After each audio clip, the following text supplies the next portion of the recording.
welcome to the Knuckleball Experience Show.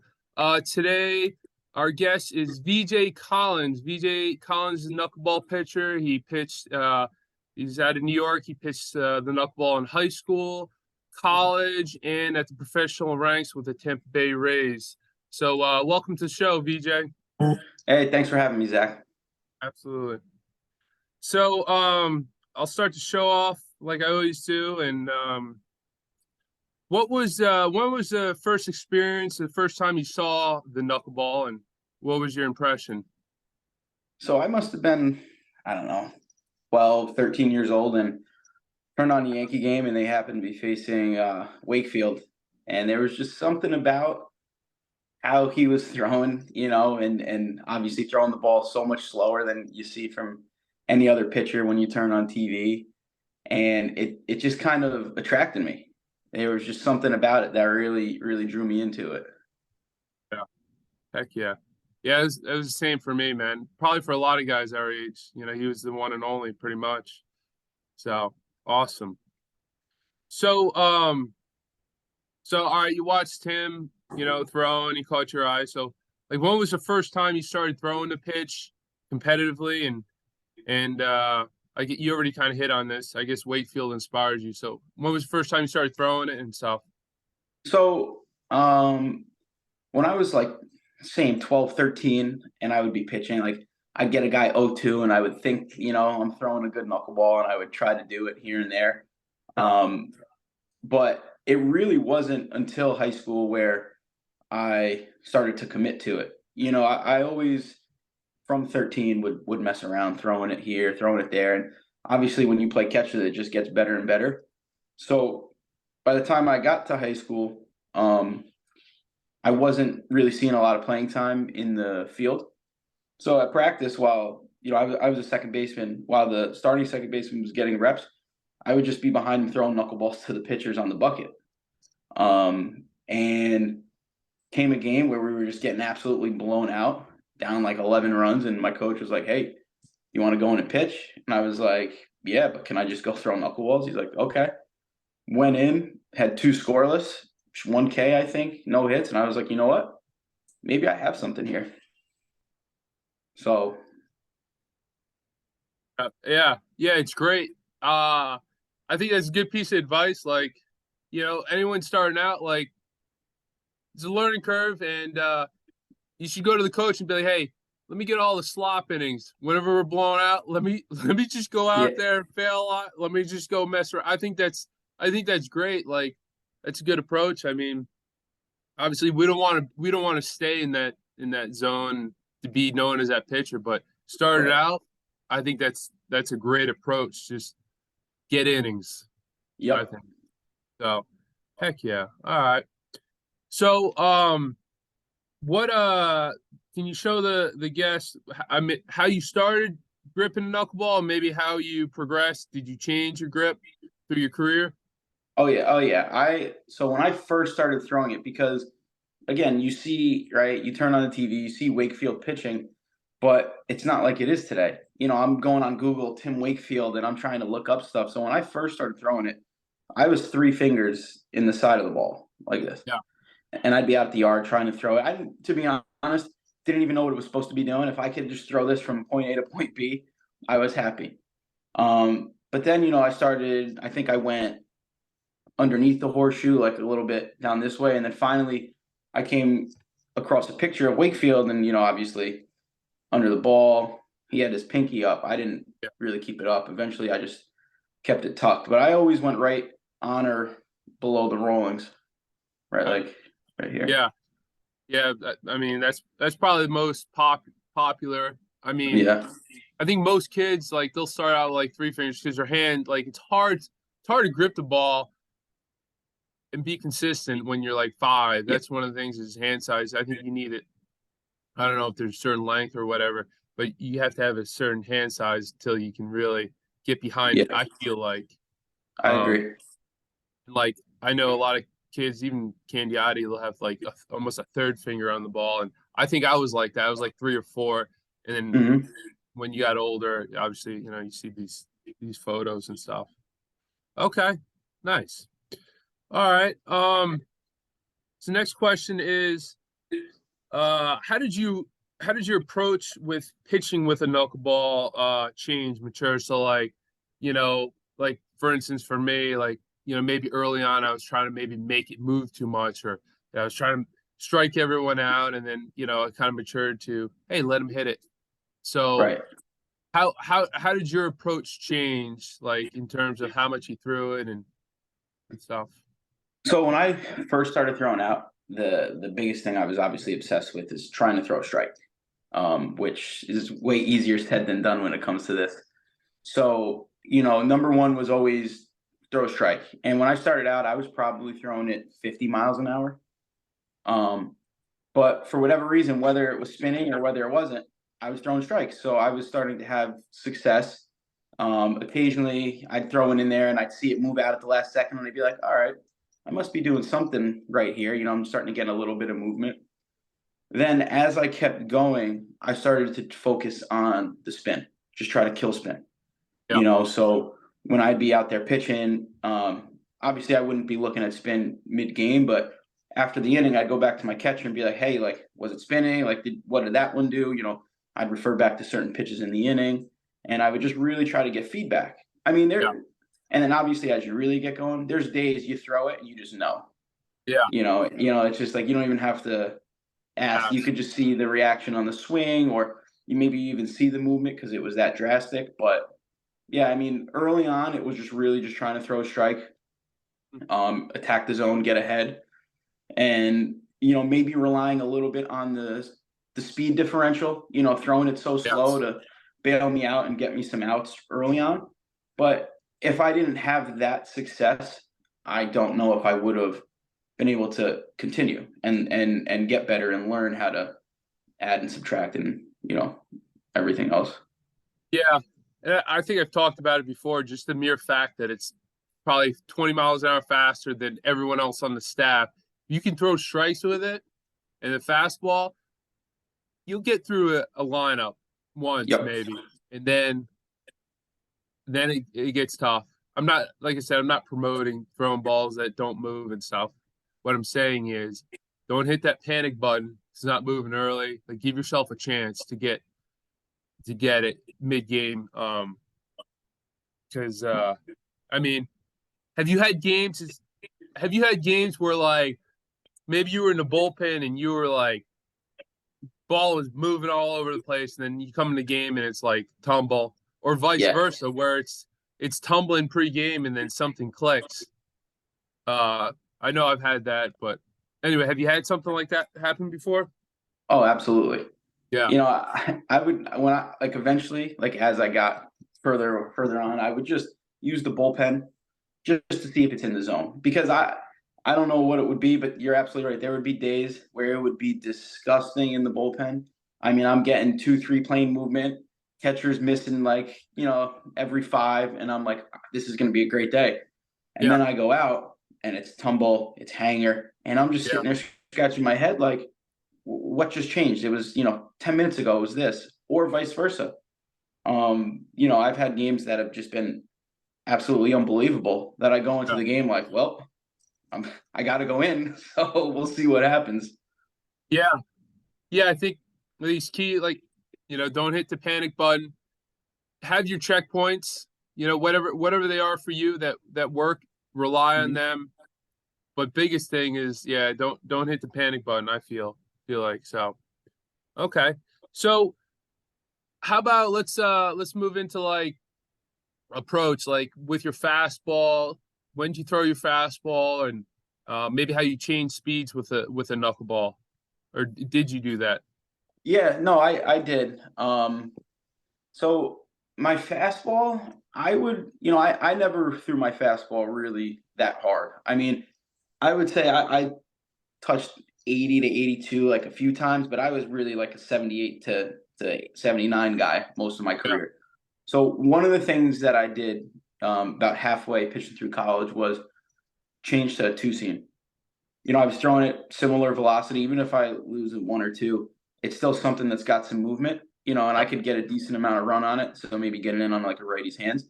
yeah, But for me, my fastball was more about trying to surprise the hitter. Yeah. So I would throw some, and this was more in college. I would throw a lot of 0-2 fastballs away. Like just really try to like freeze them. Yeah. As I got going a little bit more, I would throw the 0-0 fastball. Another, because I would say one of my biggest issues as a knuckleball pitcher Yeah.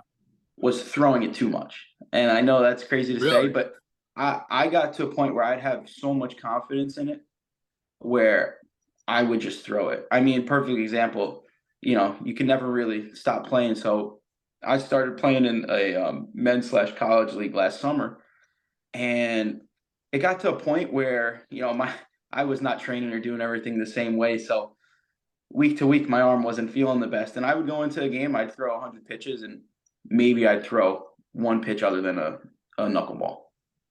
I just had the confidence 3-0, 3-2, 3-1. It didn't matter. I wanted to throw it. I knew it was going to do something and bail me out a lot of the time. Yeah. That's awesome, dude. Heck yeah. I feel like a lot of times, even for me, like you fall behind 2-0, 3-0, you're like, I ain't walking this guy. Yep. But I mean, that probably didn't happen right away for you, did it? Like confidence, or was it over time you learned to throw No, it it, confidently? um, it was very up and down. Yeah. Like I would describe my, especially my college career. I mean, Yeah. and we can get into that if you want, but it was very up and down for me. Yeah. Um, like I'll just go like through my numbers. My freshman Yeah. year, never doing it for a full season. Pitched well through. I think I pitched like a 4.3, but really did well. Played some. Yeah. And this is in JUCO. Played some good competition. Yeah. Was ready to go. Felt like I was on top of the world. I Yep. think I rolled into my collegiate league that summer and pitched to something stupid like a one flat or something. Right, so I Yeah. was on top of the world. Yep. Fast forward to my sophomore season, and I pitched to something like a 10 ERA. Oh, yeah. you know, just like you think you got it, and then you really don't. Like, and it's really like that. Yeah. I that's a good point you bring up. Like talking to Phil, he said he never mastered it. Some people, oh, he mastered it. I mean, from his words, he says, I never mastered. I was. He said he was always like he's always chasing the carrot. You know what I mean? Like Yep. if you put your feet up and you're like, all right, I got this, guys. No, no, you gotta like. I feel like you always gotta chase the carrot. Like trust, have confidence, but you're always if you're not chasing the carrot, you're gonna struggle. And Yep. I don't know. I think there's some. It's a good approach. Okay. Yeah, a lot of ups and downs. Huh? Yeah. A lot Yeah. of ups and downs. All right. That's pretty good on the approach. We can go back to it and stuff. What about how did you prepare in the off season and maybe in season in terms of like did you long toss knuckleball? Did you long toss fastballs? Only mound work, only flat ground, throw against the wall? What was that? What did that look like for you? So it it definitely changed over the course of my career. Um, so early on, I would say this it might have been the summer going into my freshman year. I was playing in a college league because they let seniors is like the first year you can play. Yeah. And we were playing this all-star game, Yep. and I met this guy, and I think you know him too, Eric Pierce. Yeah, I've heard of him. Oh, yeah, I've met him and once. and I don't he didn't know him from a hole in the wall. I went into the game, I threw an inning, all knuckleballs, and he came over to me afterwards, and he told me, he's like, look, he goes, you got to throw it 200 times a day. So it was the first piece of information from anybody that I had heard on the knuckleball. Yeah. So I don't know if that at the time 200 seemed a lot, but if that's what this guy says, Yeah. okay. So I would try, like over the summer especially, like I would go and I would throw. I probably wasn't throwing 200, but that was like the benchmark. So like I would take 200 into, okay, like I'm gonna throw a lot, and if it feels good, like throw some more, and then I can cap it on that.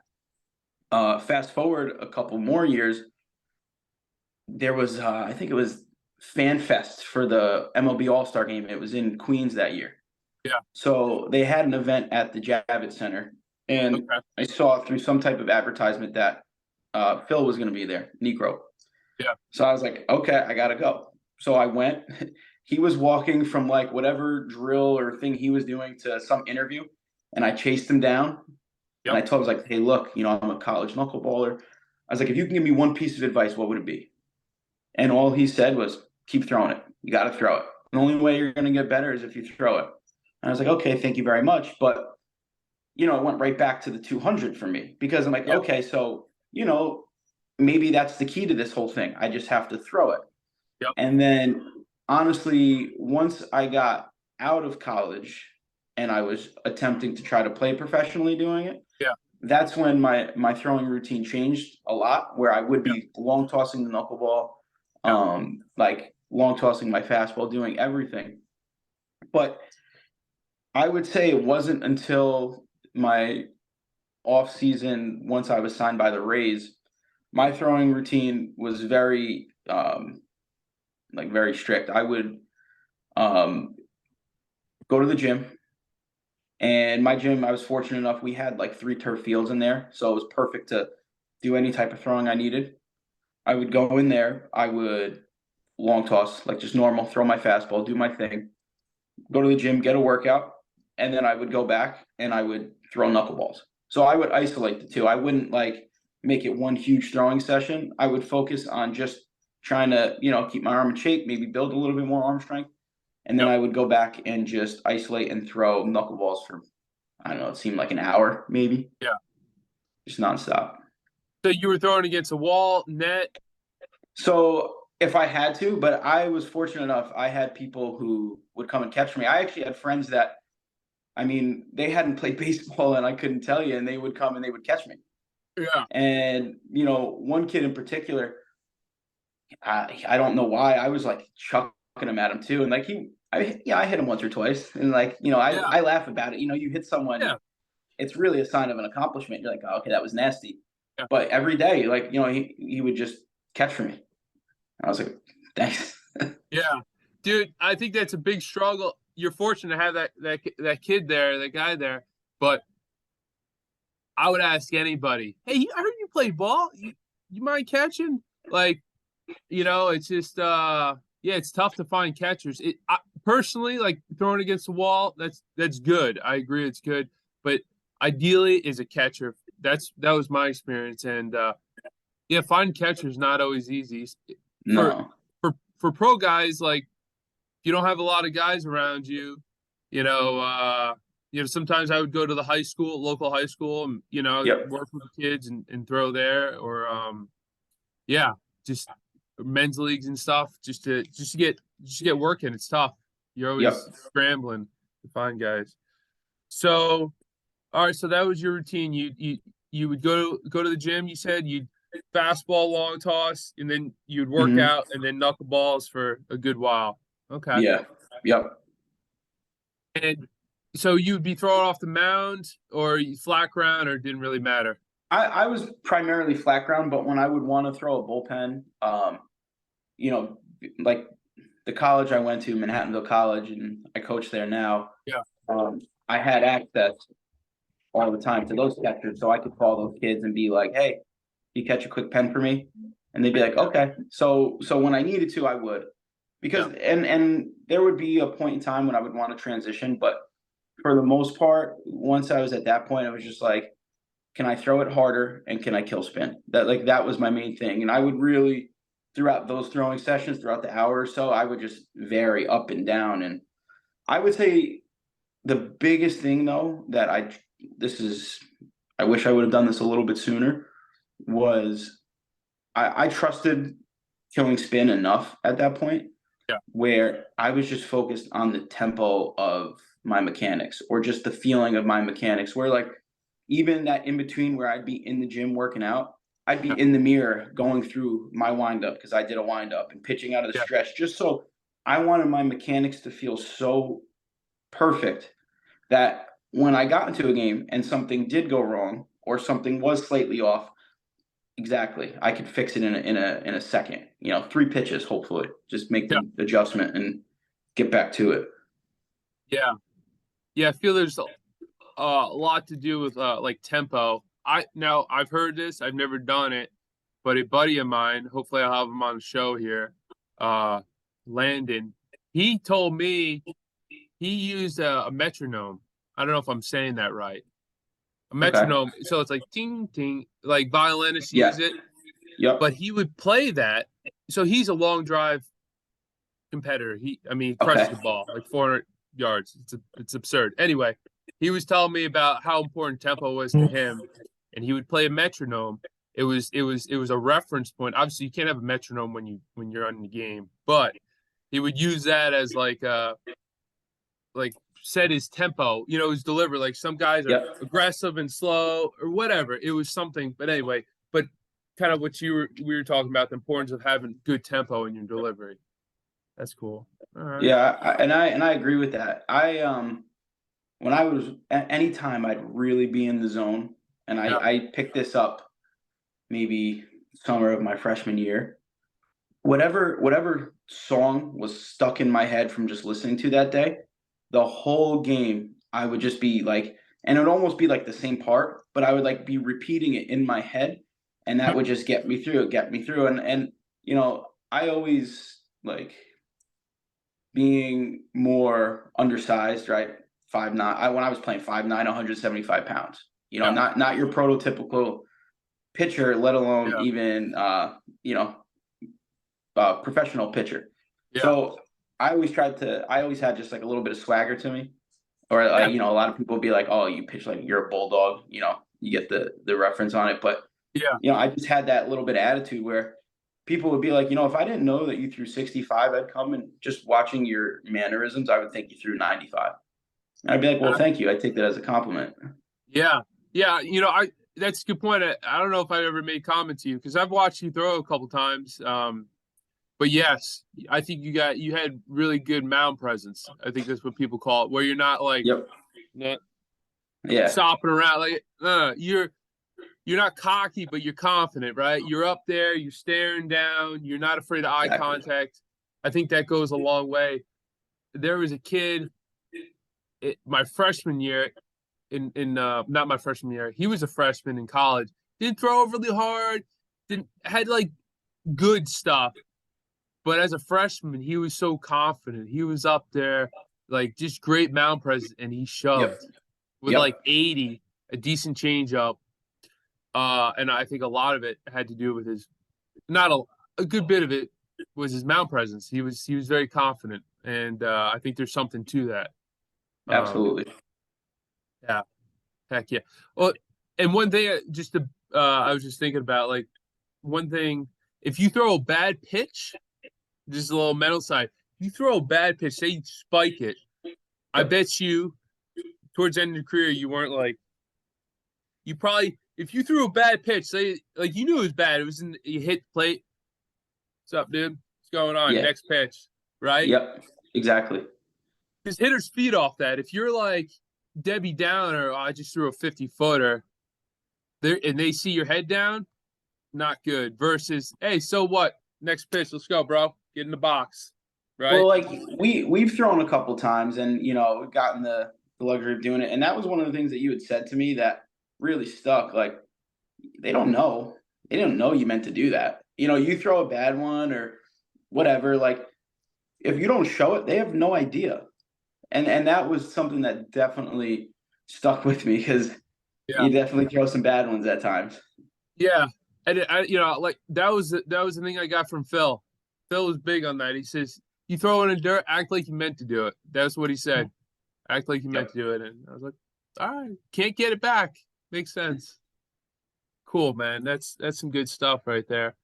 All right, so went over some throwing programs. All right, maybe can you walk me through maybe how your mechanics changed through your career? Like we try to throw it hard, like over the top, then you went sidearm, or what were some mechanical adjustments you made through your career?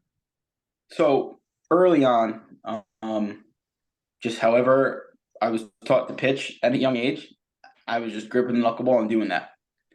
Yep. No real guidance, no real consistency. Like I said, if I could throw it first strike, I was happy.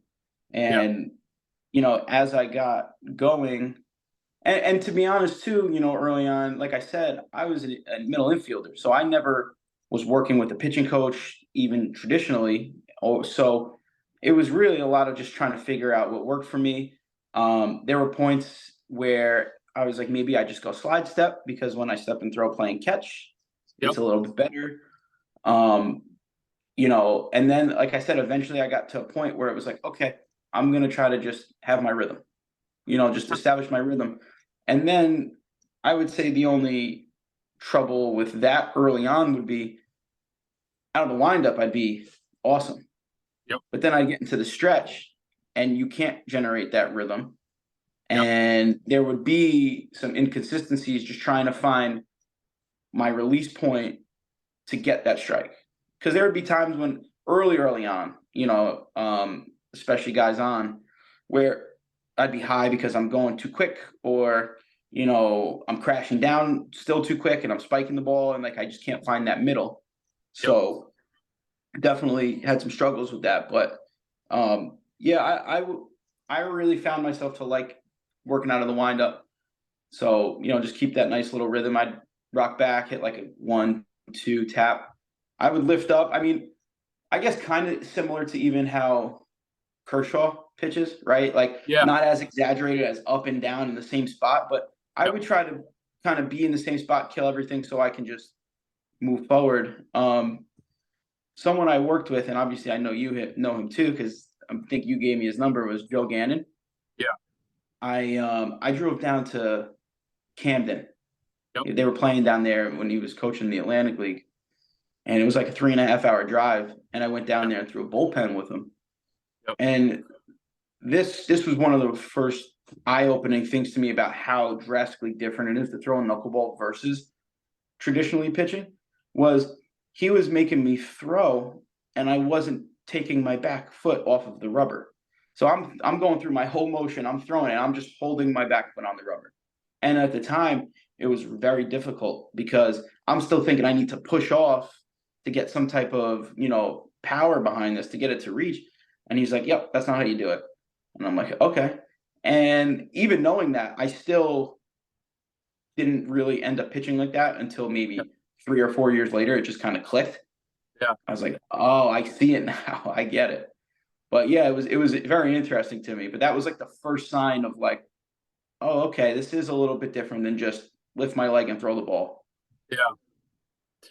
So yeah, I guess yeah, and I've done that with him too. I guess I'm trying to remember correctly, is he was trying to get you away from Yes, doing this and allow your arm.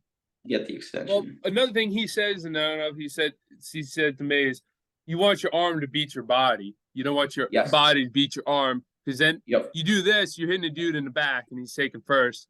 Here, everyone talks about getting out front, and there's different ways to say it, right? I say it's Mhm. partly cloudy, you say it's partly sunny, it's the same thing, right?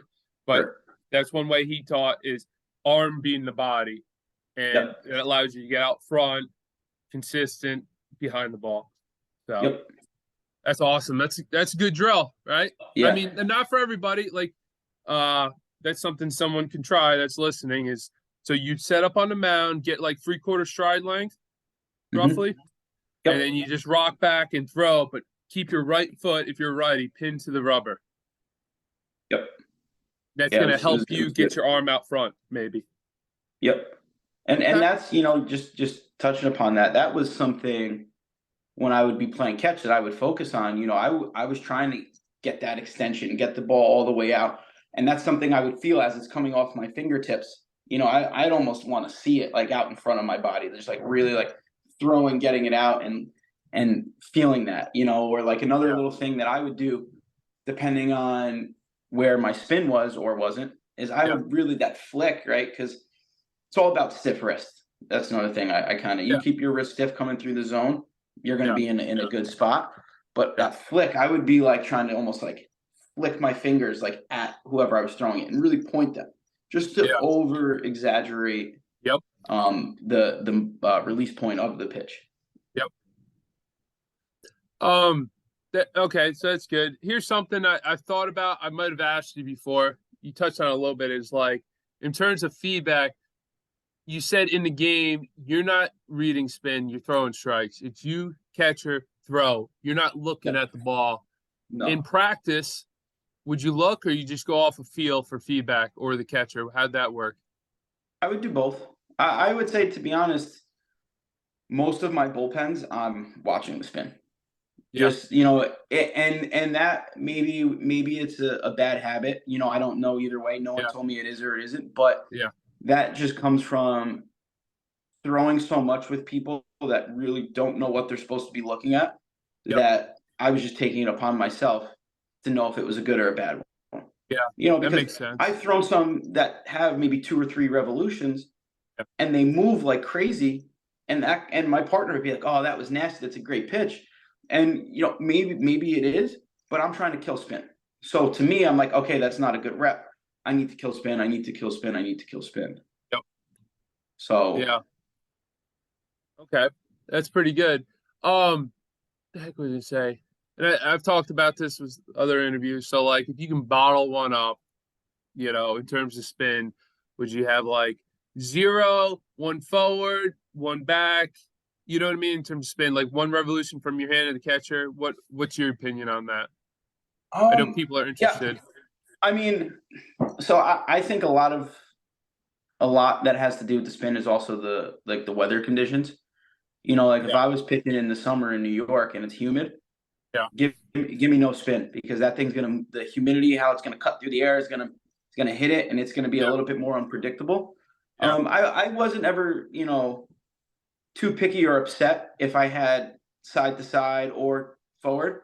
I just yep. didn't want backspin. If That's you get good. I that like that.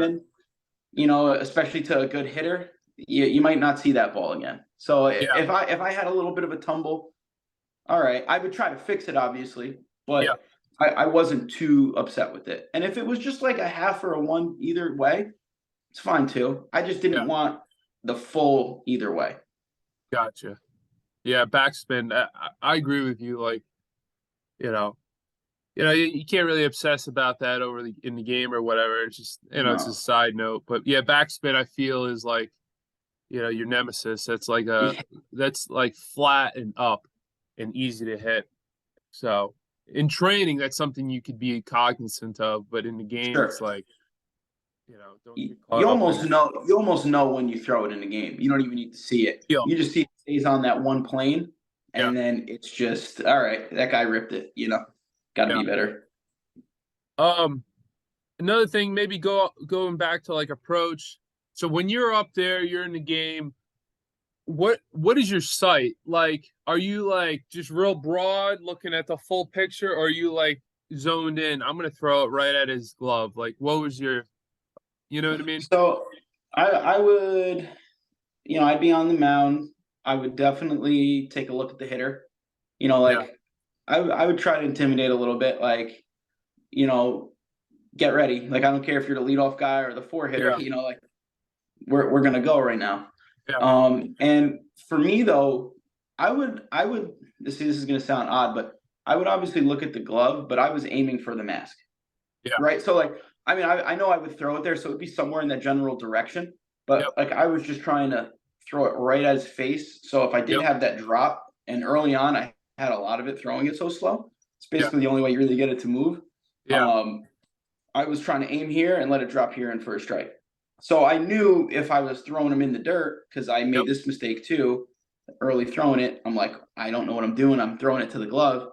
Well, let me raise my sights a little bit, and then I can adjust with the movement. that's good. Sights, yeah, I like that. That's good. I think that's pretty common. That's what I tried to do. I wasn't like zoned in, but generally I wanted to start at the top of the zone because I knew it was gonna do something like that. So I also just thinking into it is I would also like where I would aim would also be dependent on the batter. okay, I know, like personally, give me someone 6'5" in the box, yeah, I'm gonna have a field day with that guy, yeah, because I know I don't have to be as perfect, where yep, I can try to throw it really hard or get a lot of movement on it, yep, and I still have a good chance of it looking competitive to him yep, or it falling in for a strike.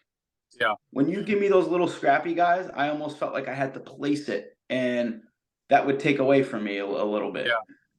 Yeah. You kind of tentative, like, oh, is it going to be a strike or not? Yeah. Yeah, Yeah. Tall guys and free swingers. love That's it. what I wanted. I wanted a tall dude that was like Vladimir Guerrero, who was like, I'll swing at from my shoe tops to my head. That's what I wanted for Yeah. sure. All right. So let me see what else we got here. Oh, you kind of touched on it earlier in terms of holding runners on. Like, what was your approach to keeping runners at bay? Because it's tough, right? You got to pitch. Yeah. It's tough to catch, and it's not the fastest. So, what was your approach keeping runners? So, I would say, I mean, I know for me especially, I would early on just try to be quick to the plate. Yep. And like I said, I struggled a little bit because I was being quick to the plate without Yep. understanding body control and being quick to the Okay. plate. So one of the things that I learned early on was a balk move. Okay. I mean, the amount of guys that I picked off in my life Yeah. is pretty staggering being Yeah. a righty.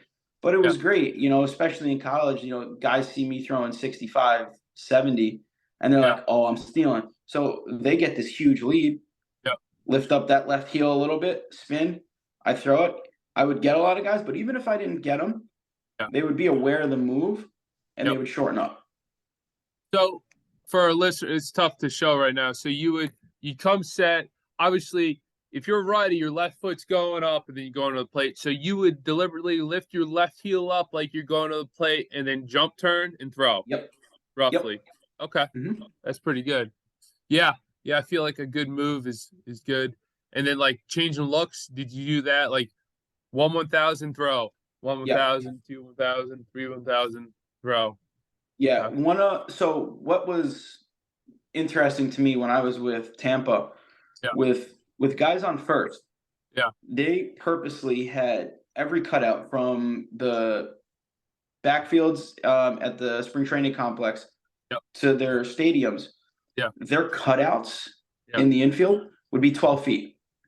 Okay. So if the guy had 2 feet outside of the cutout, so his lead was a little bit longer than 12 feet, Yep. it was an automatic pick. Okay. If he didn't, you pitch it home. Now I would differentiate from that a little bit because Yeah. those guys knew they could have a little bit shorter of a lead, especially Yeah. top of the order guys who are Yeah. running really fast. So I would still try to pick with that. Yeah. And then what was even more interesting was holding guys on second with them. Yeah. You had to do one of three things. You would either have to come set, one look, go, come set, look at third, so never really look back to second, go, Yeah. or come set, no look and go. They didn't want you looking back 2 or 3 times. They were very strict with that stuff. Yeah. So that was interesting, and that's stuff that I Pretty I good. get. But I yeah, like the cutout thing. I never thought about that. yep, But the double look, I've done that before, and it is a little, I don't know, maybe yeah, throws you off a little bit. But I like that approach that you had. I mean, we're giving the Rays insider secrets here, but come set or you come set, look, throw. I like that. That's pretty good. yeah, And yeah. It being was good. inconsistent with it. Yep. Yeah, that's key. Um, and this, I would not consider myself a great. I didn't hold runners on great. I was very average, but I tried. And one thing that helped me, maybe it was just psychological, and I don't know if you did it, is my bullpens. I would, well, I only pitched from the stretch, but I would Hmm. change my looks deliberately because if I didn't practice coming set, Yeah, 1,000, 1,000 till the game, it was so foreign to me. I was like, oh my gosh. So I yeah, deliberately, when I trained, I would even do fake picks. My catcher would be like, hey, dude, I know it's weird. I was that guy, but because when I was in pro ball, I was with Quebec, I had a terrible pickoff move. It was awful. And they set me aside. They're like, hey, dude, this ain't cutting it, pal. So anyway, that's when I started incorporating. And I'm yep. thankful that they called me out. It was embarrassing. It was a little embarrassing, but I started Pre-game, I started working on my picks, and then bullpens, I started changing my looks. So I would come set 1,000 throw and change my looks when I did mound work, only mound work, but it helped. Right. It definitely helped. Is that something Yeah. you did, or I don't know? Yeah, I would. When I go out of the stretch, I'm slide step all the way. Yeah, I So like wasn't. I would hold, and I would actually I would be as fast as like a 1-1 to the plate at times, even with the knuckleball. Now I'm was no question sacrificing movement because I wasn't letting that extension take place because I'm Yeah, trying to speed up. yeah, But for me, especially in college, yeah, it was something I felt like I had to do. When I was in pro ball, it was a different story. I was yeah, still quick yeah, and, like I said, trying to throw a strike and just kind of hoping that, obviously the catchers were pretty outstanding. So just kind of hopefully they catch it clean and have a good shot at them. yeah. But yeah, prior though, I would just be quick, just be as quick as I could and try to, you know, Give him a chance. Heck yep. yeah. All right. Um, can you go over talk to us about maybe whatever order you want, your best outing, and maybe your toughest outing? Like, I'll break the Yes. ice. I mean, I got a Can-Am league record for HBPs. I got like 7 of them in one game. Nice. I mean, Yep. I ended up not giving up a lot of runs, but I mean that's something like, dang, you know? I don't know. You got So a story I like that? oh yeah, I got a couple of each because there's different things that I consider to be like my best or my worst. So Yeah, by far though, my worst. yeah, Well, I have two actually. Hold on. My puppy is trying to break in. yeah, Um, One time I was a sophomore in college. yep, I'll never forget this. First guy comes up and I threw him 3 of the nastiest knuckleballs. Like I'm yeah, talking like, oh, this is gonna be a good day. And this kind of goes back to talking about like how you feel in the bullpen. yeah, I proceeded to go, I think 2 innings, 10 runs after that. Like it was a nightmare. Like I yeah, couldn't throw a strike. Then yeah, I got like the bases loaded, 3-1. I throw a cookie, guy hits a triple. Like yeah, it was just that I couldn't get out of that game fast enough. I just yeah, want, please get me out. There was nothing I could do about it. yeah, That was pretty bad. yeah, That same season, earlier on, I came into a game. We were up maybe 2 runs. Okay, I okay, came in to close it out.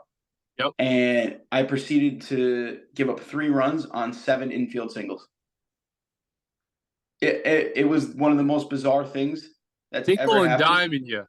Oh my god! And like to be honest, whenever I would get hurt in my career, Yeah, it would be off of leaders and dunkers, and yeah, like we said, you're just trying to miss barrels. Well, I would miss barrels, and I would get beat for it, and there'd be nothing more frustrating. Like, please just hit a hanger in the gap. Like yeah, just hit a double in the gap.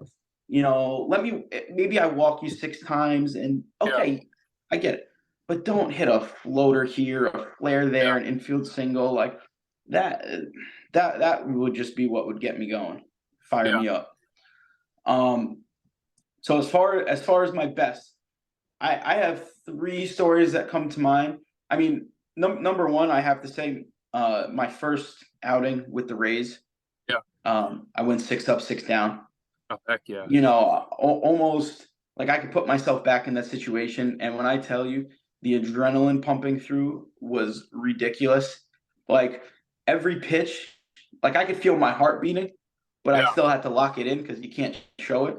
But yeah. I was able to go 6 up, 6 down, get a K in there, and it was like just an incredible feeling for me. Oh yeah, yeah, Um, and then as far as other levels, in my freshman year of college, I was pitching against the number 7 team in the country at the time, yeah, and it was the second game of a doubleheader. They just smacked us like 8-0, yeah. and I threw a 3-hit shutty against them. No It big deal. was, yeah, also in about the 4th or the 5th inning. Their coach was like he was getting to the point where like every inning he was having a team meeting talking about like how they were going to attack me.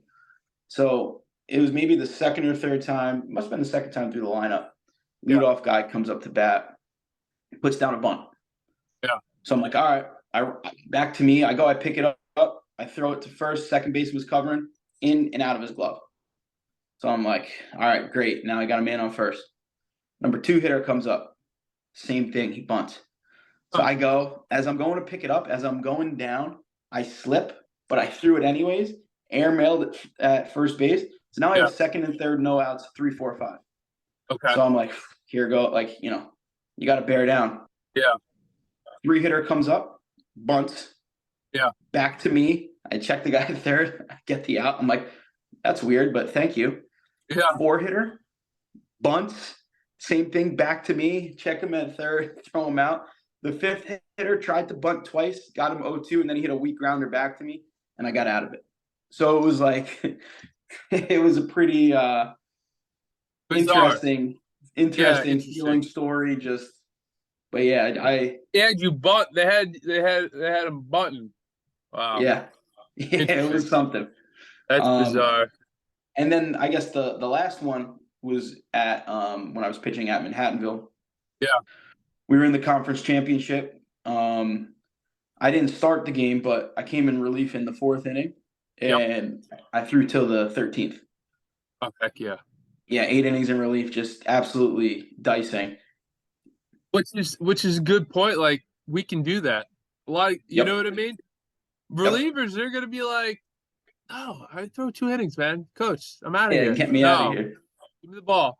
Yeah, I think that's good. The versatility is something and that's something else that's been shared with me is like, have your cleats ready. Bring your cleats like every game, right? Like, hey, you want to be that guy. You want to be that guy that will short start, long relief, all that stuff is I don't think there's one role, right? Like, we can do it all. First reliever inducted into Hall of Fame wasn't a fastball guy. It was Hoyt Wilhelm, like true reliever. Then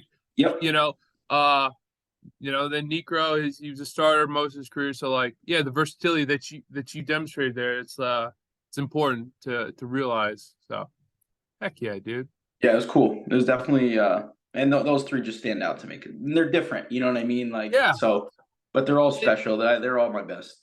And like the candidness is that you're bringing is, I think, is important. Like, some people are like, "Oh no, I didn't mess up." Like, that doesn't help anyone, dude. Like, they're gonna struggle, and some kid that's watching this, he's gonna be like, "Man, VJ had this tough outing. I just had hey, it's all right. Next game." Because you're 1 outing away from no hitter, and like, you just it's important to realize like that, and it inspires you and encourages you, because when you struggle, you're on an island in a way, right? You're not gonna be like, "Hey, dude, when you throw your knuckleball, how did you throw it?" Or no, that doesn't happen.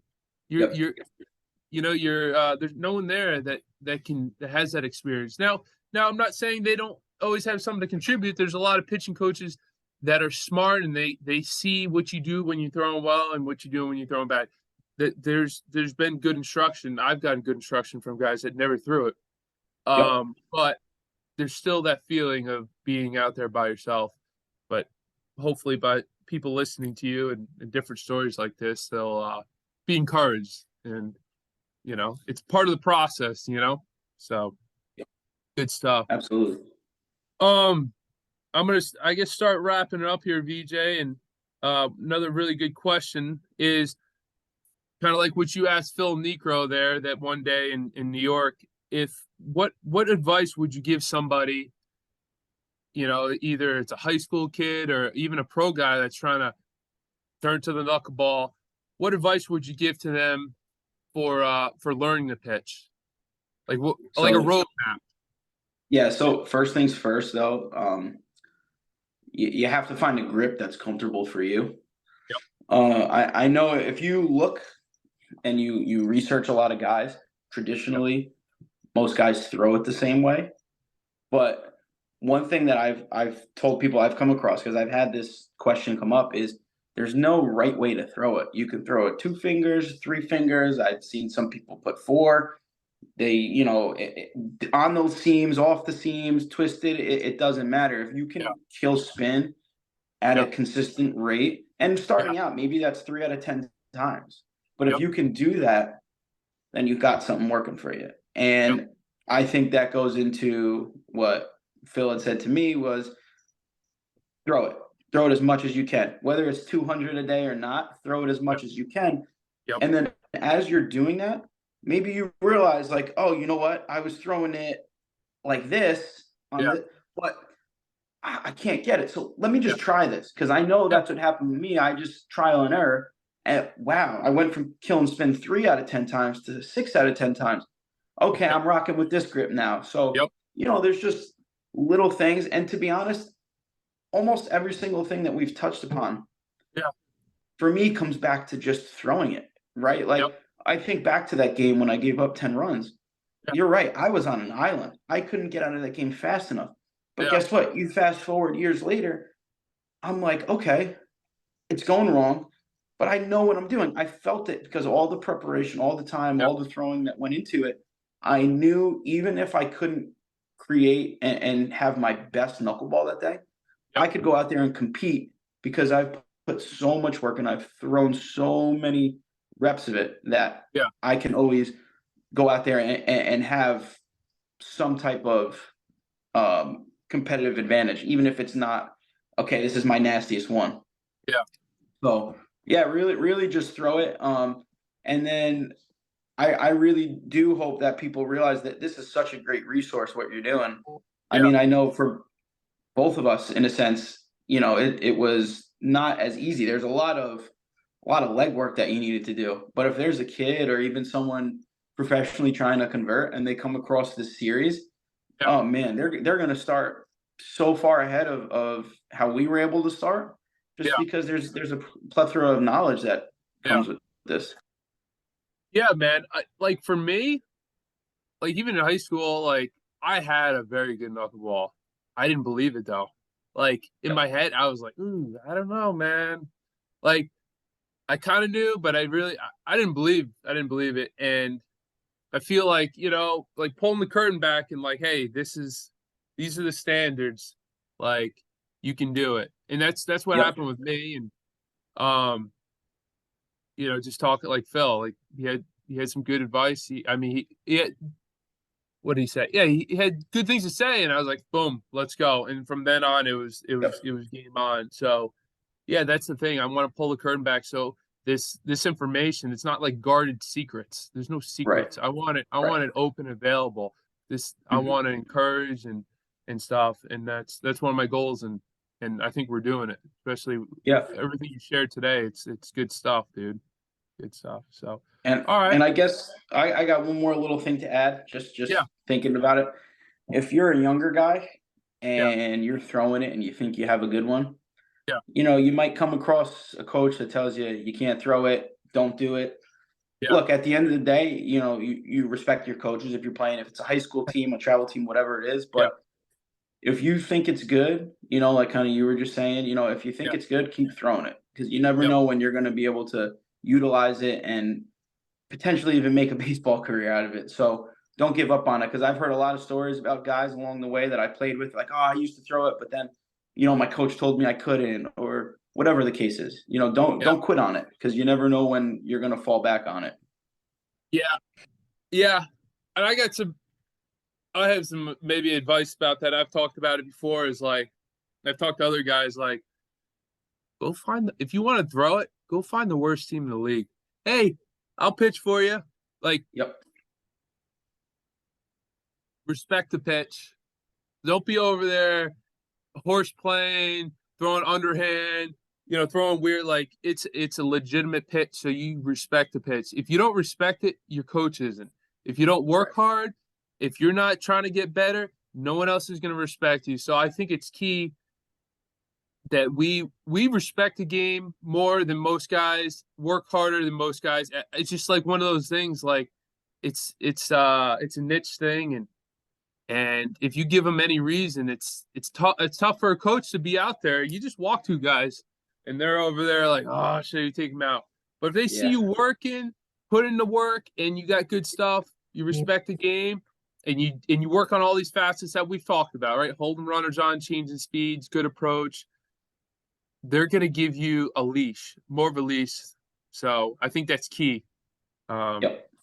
so yeah, don't don't think you have to pitch on the best team. Get innings. Don't think you have to be a starter. Just tell your coach, hey coach, I'll pitch whenever you want. You let me know.